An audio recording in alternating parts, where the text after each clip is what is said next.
በዓለም በቴክኖሎጂ ስካር ውስጥ ባለችበት በስማርት ስልኮቻችን ዓለምን በዳሰስንበት በዚህ ዘመን አንድ ቦታ ግን ልክ እንደ ቆመ ሰዓት ካለበት ንቅንቅ አይልም። ወደ ሰሜን ኮሪያ እንኳን በደህና መጣችሁ ውድ የቻናሌ ቤተሰቦች። ይህች ሀገር ለውጭው ዓለም የምታሳየው ፊቷ በደንብ የተኳኳለና የጸዳ ቢሆንም በስተጀርባው ግን በሚስጥር የተቆለፈ አስፈሪ እውነት አለው። ዛሬ ከፕሮፓጋንዳው በስተጀርባ ያለውን ካሜራዎች እንዳይቀርጹ የተከለከሉትንና በድብቅ የወጡ ሚስጥሮችን እናያለን። ይህን ቪዲዮ እስከ መጨረሻው ስትመለከቱ ስለ ሰው ልጅ ነፃነት ያላችሁ እይታ ሙሉ በሙሉ ይቀየራል። ከዛ በፊት ለዚህ ቻናል አዲስ የሆናችሁ የሰብስክራይብ ምልክቷን በመጫን ቤተሰብ እንድትሆኑ ጋብዛለሁ። እኔ አሌክስ ነኝ። ሰሜን ኮሪያ ስትገቡ መጀመሪያ የሚገጥማችሁ እንግዳ ነገር የሰዓትና የዘመን ልዩነት ነው። እኛ በኢትዮጵያ በራሳችን አቆጣጠር እንዳለን ሁሉ እነሱም የራሳቸው አቆጣጠር አላቸው። ነገር ግን ልዩነቱ ሃይማኖታዊ ወይም ባህላዊ ሳይሆን ፍጹም ፖለቲካዊ ነው። በዓለም ላይ ያሉ ሀገራት በሙሉ የክርስቶስን ልደት መሰረት አድርገው 2026 ላይ ሲደርሱ፣ በሰሜን ኮሪያ ግን ዛሬ ጁቼ 115 ነው። የዘመናቸው የመቁጠር የሚጀምሩት የሀገሪቱ መስራች ኪም ኢል ሱንግ ከተወለዱበት ከፈረንጆቹ 1912 ጀምሮ ነው። ይህ ማለት ለአንድ ሰሜን ኮሪያዊ ከአምላክም በላይ ትልቁ የገዢው ቤተሰብ ታሪክ ነው ማለት ነው። ልክ እንደ ሀገሪቱ ሲገቡ የጊዜ ማሽን ውስጥ ገብተው ወደ ኋላ የተመለሱ ያክል ይሰማዎታል። ቁጥጥሩ ግን በዘመን አቆጣጠር ብቻ አይቆምም። ወደ እያንዳንዱ ግለሰብ ቤትና የግል ሕይወት ዘልቆ ይገባል። እስኪ አስቡት፣ በገዛ ቤቱ ውስጥ ግድግዳ ላይ የተገጠመ ሬዲዮ ቢኖርና ያ ሬዲዮ ደግሞ በምንም ተአምር ሊጠፋ ባይችል። አዎ፣ በሰሜን ኮሪያ የመንግስት ፕሮፓጋንዳ ማሰራጫ ሬዲዮዎች በእያንዳንዱ ቤት ውስጥ ይገኛሉ። ድምፁን መቀነስ እንጂ ማጥፋት በፍጹም አይፈቀድም። ከጠዋቱ 11 ሰዓት ጀምሮ ወታደራዊ መዝሙሮችና የኪም ጆንግ ኡን ስኬቶች በጆሮ ውስጥ ይጮሃሉ። ይህም ህዝቡ ለሰከንድ እንኳን ከመንግስት አስተሳሰብ ውጭ እንዳይወጣ ለማድረግ የታለመ ብሬን ዎሺንግ ስልት ነው። ይህ የቁጥጥር ስልተ ቀመር ወደ ግል ማንነቶ ይሻገራል።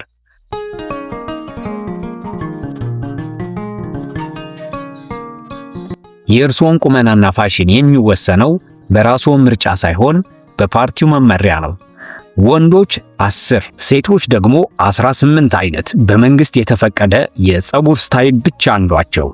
እነዚህ ስታይሎች ሶሻሊስታዊ ስነ ምግባርን የጠበቁ ተብለው የተመረጡ ናቸው። ከነዚህ ውጭ ረጅም ፀጉር ማሳደግ ወይም ፀጉርን መቀለም እንደ ካፒታሊስት ቅንጦት ተቆጥሮ ለወራት የእስር ሊዳርግ ይችላል። ከዚህም በላይ በመንገዶች ላይ የፋሽን ፖሊሶች አሉ። እነዚህ ፖሊሶች የእጅጌውን ርዝመት፣ የልብስዎን ቀለምና ስታይል ይቆጣጠራሉ። ለምሳሌ ሰማያዊ ጂንስ መልበስ በጥብቅ የተከለከለ ነው። ለምን መሰላችሁ? ሰማያዊ ጂንስ የአሜሪካን ኢምፔሪያሊዝም ምልክት ተደርጎ ስለሚታመን ነው። በስህተት እንኳን ለብሰው መንገድ ላይ ቢገኙ ልብሱ በቢላዋ ተቀዶ ለውርደትና ለቅጣት ይዳረጋሉ። እዚህ ሀገር ውስጥ መኖር ማለት የራስዎን ማንነት ሰርዘው በመንግስት በተሰራው ሻጋታ ውስጥ መቀረጽ ማለት ነው። በአሁኑ ሰዓት ይህንን ቪዲዮ በዩቲዩብ እየተመለከታችሁ ነው። ምናልባትም ቪዲዮዎቹን ለጓደኞቻችሁ በቴሌግራም ወይ በዋትስአፕ ታጋሩ ይሆናል። ለእኛ ይህ የዕለት ተዕለት ተግባር ነው። ነገር ግን ለ25 ሚሊዮን ሰሜን ኮሪያውያን ይህ እንደ ተአምር የሚታይ የማይታሰብ ነገር ነው። በሰሜን ኮሪያ ውስጥ ኢንተርኔት የሚባለው ነገር ለተራው ህዝብ የለም። በምትኩ ኳንግ ሚዮንግ የሚባል የሀገር ውስጥ የኮምፒውተር መረብ ወይም ኢንትራኔት ብቻ ነው ያላቸው። ይህ መረብ ከዓለም አቀፍ ድህረ ገጾች ጋር ምንም አይነት ግንኙነት የለውም። ልክ እንደ አንድ ትልቅ ቤተ መጻሕፍት አስቡት። በመንግስት የተመረጡ ጥቂት 100 ድህረ ገጾች ብቻ ነው ያሉት። እነዚህም የመንግስትን ፕሮፓጋንዳ፣ ሳይንሳዊ መረጃዎችና የምግብ አሰራሮችን ብቻ የያዙ ናቸው። የውጭ ዓለም ዜና፣ ዓለም አቀፍ ስፖርትም ሆነ ሌሎች የሀገራት ፊልሞችን በዚህ መረብ ውስጥ ዝር አይሉም። የሚገርመው ነገር ግን ሰሜን ኮሪያ የራሳቸው ስማርት ስልኮች አሏቸው። አሪራንግ ወይም ፒዮንግያንግ የሚባሉ ስልኮችን ይጠቀማሉ። እነዚህ ስልኮች ከውጭ ሲያዩዋቸው እንደ ሳምሰንግ ወይም አይፎን ዘመናዊ ቢመስሉም ውስጣቸው ግን የቁጥጥር ማሽን አለው። ስልኮቹ የሚሰሩት ሬድ ስታር ኦኤስ የተባለ በራሳቸው ኦፕሬቲንግ ሲስተም ነው። ይህ ሲስተም እጅግ አስፈሪ የሆነ ተግባር አለው። ስልኩን መጠቀም በጀመራችሁ ቁጥር ሲስተሙ በየደቂቃው ተጠቃሚው የሚያየውን ምስል በሚስጥራዊ ስክሪንሺት ያነሳል። እነዚህ ምስሎች ተጠቃሚው ሊሰረዙ አይችሉም። የሀገሪቱ ደህንነት መስሪያ ቤት በፈለገ ጊዜ ስልኩን በመቀበል ተጠቃሚው ምን አይነት ምስሎችን እንዳየ፣ ምን አይነት ጽሑፎችን እንዳነበበ በቀላሉ ማረጋገጥ ይችላል። በስህተት እንኳን ከውጭ በኮንትሮባንድ የገባ ቪዲዮ ወይም ፎቶ በስልኩ ውስጥ ቢገኝ ባለቤቱ እስከ እስር ቤት ድረስ የሚያደርስ ትልቅ ወንጀል እንደሰራ ይቆጠራል። ከዚህም በላይ በሰሜን ኮሪያ ውስጥ ዋይፋይ መጠቀም በጥብቅ የተከለከለ ነው። በፒዮንግያንግ የሚገኙ የውጭ ሀገር ኤምባሲዎች ለራሳቸው አገልግሎት የሚጠቀሙበትን ዋይፋይ እንኳን ህዝቡ እንዳይሰርቀው በመንግስት ጥብቅ ክትትል ይደረግበታል። ኢንተርኔት መጠቀም የሚፈቀደው ለከፍተኛ የመንግስት ባለስልጣናት፣ ለሳይንስ ተመራማሪዎች ብቻ ሲሆን እነሱም ቢሆኑ አጠገባቸው ተቆጣጣሪ ተቀምጦ ነው የሚጠቀሙት። ይህ ሁሉ ጥረት የሚደረገው አንድ ዓላማን ለማሳካት ነው። እሱም ህዝቡን ከውጭ ዓለም የሚመጣን ማንኛውም መረጃ እንዳያገኝ ማገድ ነው። ምክንያቱም ህዝቡ የውጭውን ዓለም ብልጽግናና ነፃነት ካወቀ የመንግስት ፕሮፓጋንዳ ዋጋ እንደሚያጣ ስልጣን ላይ ያሉት አካላት በደንብ ያውቃሉ። በዚህ ዲጂታል ጨለማ ውስጥ መረጃ ከምግብ በላይ ውድ የሆነ ንብረት ሆኗል። በሰሜን ኮሪያ የመንግስት ፕሮፓጋንዳ መሰረት ሀገሪቱ ለዜጎቿ ሁሉንም ነገር በነፃ የምታቀርብ የሶሻሊስት ገነት ናት። ነገር ግን ከፎቶግራፎቹ በስተጀርባ ያለው እውነታ እጅግ አሳዛኝና አስቸጋሪ ነው። እውነታው ግን ይህ ነውና በሰሜን ኮሪያ ውስጥ መኖር ማለት በየቀኑ ከረሃብና ከእጦት ጋር የሚደረግ ትልቅ ተጋድሎ ማለት ነው። መንግስት በታሪክ የህዝብን ስርጭት ስርዓት በሚባለው ዘዴ ለዜጎች ምግብና አልባሳትን ያከፋፍል ነበር። ነገር ግን በ1990ዎቹ መገባደጃ ላይ ሀገሪቱ የገጠማት አስከፊ ረሃብ ይህንን ስርዓት አፈራርሶታል። በዚህም ምክንያት በሚሊዮኖች የሚቆጠሩ ሰዎች በምግብ እጥረት ለህልፈት ተዳርገዋል። ይህ ታሪካዊ ጠባሳ ዛሬም ድረስ አልጠፋም።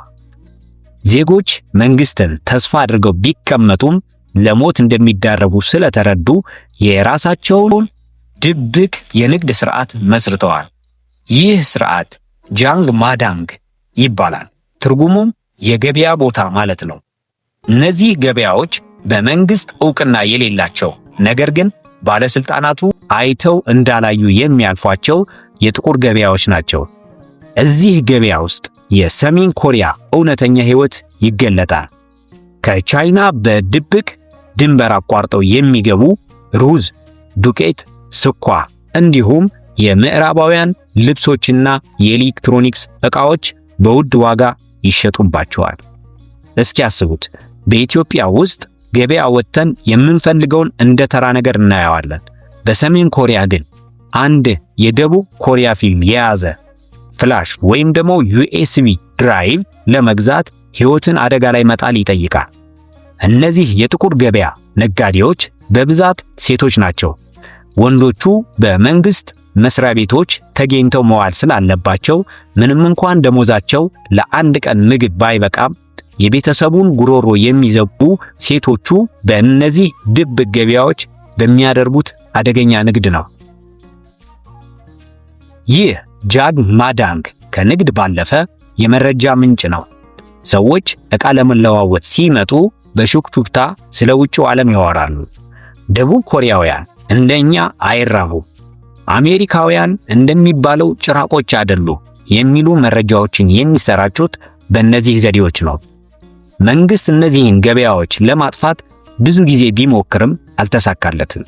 ምክንያቱም ገበያዎቹ ባይኖሩ ሀገሪቱ በረሃብ ልትወድቅ እንደምትችል ያውቃልና። ስለዚህ በሰሜን ኮሪያ ውስጥ ገንዘብ ካለህ በድብቅ የማይገኝ ነገር የለም። የኑሮ ውድነቱ ግን ሰማይ የነካ ነው። አንድ ተራ ዜጋ ለወራት የለፋበትን ደሞዝ ለአንድ ኪሎ ስጋ እንኳን አይበቃውም። በዚህም ምክንያት ብዙዎች የቻይናን ድንበር አቋርጠው በመሰደድ ሕይወታቸውን ለመቀየር ይሞክራሉ። ይህ ደግሞ ከተያዙ ሞትን ወይም ዘላለማዊ እስራትን የሚያስከትል አደገኛ ጉዞ ነው። በሰሜን ኮሪያ ውስጥ ስኬታማ ለመሆን ጠንክሮ መስራት ወይም መማር ብቻውን ዋጋ የለውም። ይልቁንም አያትህ እነማን ነበሩ የሚለው ጥያቄ የሕይወትህ ወሳኝ ነገር ነው። ይህ ሶንግቡን ይባላል። ሶንግቡን ማለት አንድ ዜጋ ለገዢው ፓርቲና ለኪም ቤተሰብ ያለውን ታማኝነት የሚለካበት የደረጃ አሰጣጥ ስርዓት ነው። ይህ ስርዓት እያንዳንዱ ዜጋ በ3 ዋና ዋና ደረጃዎችና በ50 ንዑስ ክፍሎች ይከፈላል። አንደኛ ታማኞቹ ወይም ዘ ሎያል ክላስ ይባላሉ። እነዚህ የህብረተሰቡ ልሂቃን ናቸው። አያቶቻቸው ከኪም ኢል ሱንግ ጋር በመሆን የጃፓንን ወራሪ የተዋጉ ወይም ለሀገሪቱ መስራች ታማኝ የነበሩ ቤተሰቦች ናቸው። እነዚህ ሰዎች በዋና የከተማዋ ፒዮንግያንግ ውስጥ እንዲኖሩ ይፈቀድላቸዋል። የተሻለ ምግብ፣ የኤሌክትሪክ አገልግሎት፣ የውጭ ሀገር ትምህርትና የመንግስት ስልጣን እርከኖች የሚሰጡት ለነርሱ ብቻ ነው። በሰሜን ኮሪያ ውስጥ ባለጸጋ መሆን የሚቻለው በዚህ ደረጃ ውስጥ ሲገኙ ብቻ ነው። ሁለተኛው መካከለኛ ወይም ተለዋዋጭ የሚባለው ክፍል ነው። ይህ ክፍል በአብዛኛው የሰሜን ኮሪያ ህዝብ ይያዛል። እነዚህ ሰዎች እንደ ፖለቲከኛ ወይም ከፍተኛ መኮንን ባሉ ትልልቅ ቦታዎች ላይ እንዲሰሩ አይፈቀድላቸውም። መንግስት ሁልጊዜ በጥርጣሬ አይን ነው የሚያያቸው። ታማኝነታቸው ሊቀየር ይችላል ተብሎ ስለሚታመን በጦርነት ወይም በችግር ጊዜ መንግስት መጀመሪያ ጥሏቸው የሚሄደው እነዚህን ዜጎች ነው። ሶስተኛ ጠላቶች። ይህ እጅግ አሳዛኙና አስፈሪው ደረጃ ነው። በዚህ ጎራ ውስጥ የሚመደቡት የቀድሞ ባለሀብቶች፣ የመሬት ከበርቴዎች፣ የሃይማኖት ሰዎች፣ በተለይም ክርስቲያኖች እና በደቡብ ኮሪያ በኩል ዘመድ ያላቸው ሰዎች ናቸው። እነዚህ ዜጎች እንደ ቆሻሻ ነው የሚታዩት። ፒዮንግያንግ ውስጥ መኖር አይችሉም። እንዲያውም ወደ ገጠራማና አስቸጋሪ ቦታዎች ተወስደው በጉልበት ሥራ እንዲሰማሩ ይገደዳሉ። ልጆቻቸው ዩኒቨርሲቲ የመግባትም ሆነ የተሻለ ሥራ የመያዝ ዕድል የላቸውም። ትልቁ ጉድ ደረጃውን የሚሰጠው በግለሰብ ጥረት ሳይሆን በዘር ሐረግ መሆኑ ነው። አያትህ ሃይማኖተኛ ወይም ባለሀብት የነበረ ከሆነ አንተ ዛሬ ምንም ያክል ለመንግስት ብትታዘዝ የጠላትነት ስም አይለቅህም። ይህ ደረጃ በሚስጥር በመንግስት ፋይሎች ውስጥ የሚቀመጥ ሲሆን ግለሰቡ የትኛውም ደረጃ ላይ እንዳለ እንኳን በግልጽ አያውቅም። ነገር ግን ለሥራ ሲመደብ ወይም ለትምህርት ሲመረጥ በደረጃው መሰረት ውድቅ ይደረጋል። በኢትዮጵያውያን ባህል በሰው ልጅ እኩልነት ላይ ምንም አይነት ጥርጣሬ የለም። በሰው ልጅ በእኩል ተፈጥሯል ብለን እናምናለን። በሰሜን ኮሪያ ግን ሶንግቡን ሰው ልጅ ከወሊድ ጀምሮ ፈርጆ የሚያስቀምጥ፣ የአንዱን ልጅ ህልም ሲያለመልም የሌላውን ደግሞ ገና ሳይወለድ የሚቀብር ዘመናዊ የባርነት ስርዓት ነው። ይህ ስርዓት የሰሜን ኮሪያን ህዝብ እርስ በርሱ እንዲጠራጠርና እንዲከፋፈል በማድረግ መንግስት ለስልጣኑ ምንም አይነት ስጋት እንዳይገጥመው የሚያደርግበት ዋነኛው መሳሪያ ነው። በዓለማችን ላይ ያሉ ህጎች በሙሉ ወንጀል የሰራ ሰው በሰራው ጥፋት ይቀጣል በሚለው መርህ የተመሰረቱ ናቸው። በሰሜን ኮሪያ ግን ይህ ፍጹም የተለየ ነው። እዚያ አንድ ሰው የፖለቲካ ወንጀል ሰርቷል ተብሎ ከታሰበ ቅጣቱ በሱ ላይ ብቻ አይቆምም። የሶስት ትውልድ ቅጣት ወይም የቤተሰብ ማጽዳት የሚባለው አሰቃቂ ህግ መላው ቤተሰቡ ዋጋ ይከፍላል። እስኪ ያስቡት፣ አያቶ ወይም አባቶ በመንግስት ላይ ተቃውሞ አሰምተው ሊሆን ይችላል፣ ወይም ደግሞ ወደ ደቡብ ኮሪያ ለመሰደድ ሞክረው ተይዘው ይሆናል። በዚህ ቅጽበት ወታደሮች ወደ ቤቶ ይመጣሉ። አባቶን ብቻ ሳይሆን እናቶን፣ እርሶን፣ አልፎ ተርፎም ገና ጨቅላ የሆኑ ልጆቻችሁን ጭምር ይዘው ይሄዳሉ። መድረሻችሁ ደግሞ ኳንሊንሶ ወደሚባሉና በካርታ ላይ ወደማይታዩት አስፈሪ የፖለቲካ እስር ካምፖች ነው። ይህ ህግ የወጣው በሀገሪቱ መስራች ኪም ኢል ሱንግ አስተማሪነት ነው። እርሳቸው የመደብ ጠላቶች ዘራቸው እስከ 3 ትውልድ ድረስ መጥፋት አለበት፣ ምክንያቱም የከዳተኛ ዘር ሁልጊዜም ከዳተኛ ነው የሚል ፍልስፍና ነበራቸው። በእነዚህ እስር ቤቶች ውስጥ የሚወለዱ ህፃናት አሉ። እነዚህ ህፃናት ገና አይናቸውን ሲከፍቱ የሚያዩት የሽቦ አጥርና የጠባቂዎችን ዱላ ነው። አያታቸው በሰራው ወንጀል ምክንያት የውጭውን ዓለም ሳያዩ ትምህርት ቤት ሳይገቡና የሰው ፍቅር ሳይቀምሱ በጉልበት ሥራ እንዲማቀቁ ይገደዳሉ። በቀን የሚሰጣቸው ምግብ እጅግ ጥቂት በመሆኑ በህይወት ለመቆየት ሲሉ አይጥና ነፍሳትን ለማደን ይገደዳሉ። ብዙ የዓይን እማኞች እንደሚሉት በእነዚህ ካምፖች ውስጥ ፍቅር ወይም ቤተሰባዊነት የሚባል ነገር የለም። ተመልካቾቼ ዛሬ አብረን ያየነው የሰሜን ኮሪያን ድብቅ ሕይወት የሰው ልጅ በምድር ላይ ሊያሳልፈው የሚችለው እጅግ ፈታኝ ጎዳና ነው። ነገር ግን በዚያ ድቅድቅ ጨለማ፣ በዚያ በታጠረ የሽቦ አጥርና የብረት መጋረጃ ውስጥ እንኳን የሰው ልጅ የነጻነት ፍላጎት ተስፋ ፈጽሞ አልጠፋ። እነዚያ እናቶች ልጆቻቸውን ለማሳደግ የሚከፍሉት መስዋዕትነት፣ እነዚያ ወጣቶች ዓለምን ለማየት ያላቸው ጉጉት በጨለማ ውስጥ የሚያበሩና ትናንሽ ሻማዎች ናቸው። ይህ ምስጢራዊ ሀገር ወደፊት ምን አይነት ለውጥ ታመጣ ይሆን?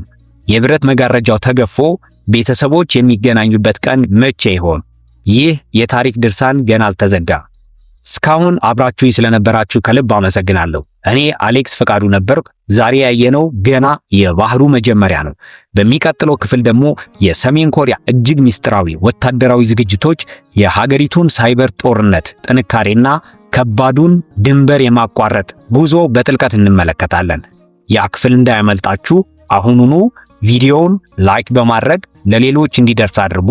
ለቻናሌ አዲስ ከሆናችሁ ደግሞ ሰብስክራይብ በማድረግ ቤተሰብ ሁኑ። የእናንተ አስተያየት ለኔ ትልቅ ብርታት ነው። ስለዚህ ኮሜንት መስጫው ላይ ሐሳባችሁን አስፍሩልኝ። በሚቀጥለው እጅግ አስገራሚ ቪዲዮ እስከምንገናኝ ድረስ በያላችሁበት ሰላም፣ ፍቅርና ነጻነት አይለያችሁ። ሰላም ለእናንተ ይሁን።